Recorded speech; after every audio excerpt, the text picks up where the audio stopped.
scrutiny of the alleged references to Muhammad in the Bible as a prophet, they absolutely have no relation to the prophet of Muhammad, nor prophesy his coming. Muhammad is not mentioned in the Old Testament. Muhammad is not mentioned anywhere from Genesis to Revelation. If Muhammad is God's true messenger, that's a joke.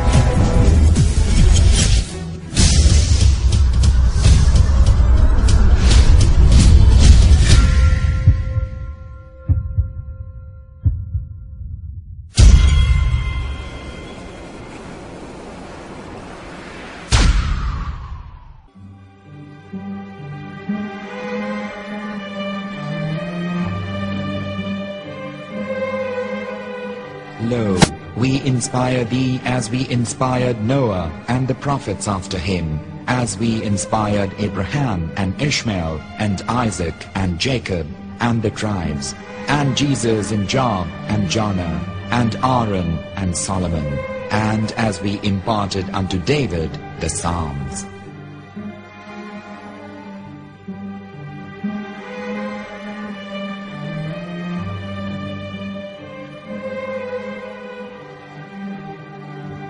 The verse we've just heard is from chapter 4 of the Quran. In the verse, God is affirming to humanity that Muhammad is indeed the recipient of a divine guidance, just as Noah, Abraham, and the rest of the prophets.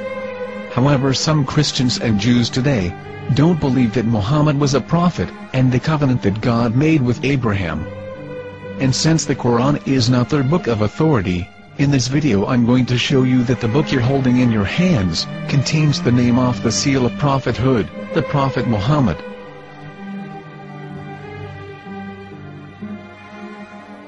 As known, the Old Testament was preserved in the Hebrew language. In the 5th chapter of the Shir HaShirim, which is one of the 5 Megillat or sacred scrolls that are part of the Hebrew Bible, or for short the Song of Solomon, as Christians know it today. That chapter is discussing someone. Jews will say it is discussing Solomon, while Christians will say it is discussing Jesus. Considering this is the Songs of Solomon, it would seem logical that it is discussing Solomon. The verses, describing this mystery man, have the narrator's speech conjugated in the feminine, meaning it is a woman who is describing this man. So it is possible that it is one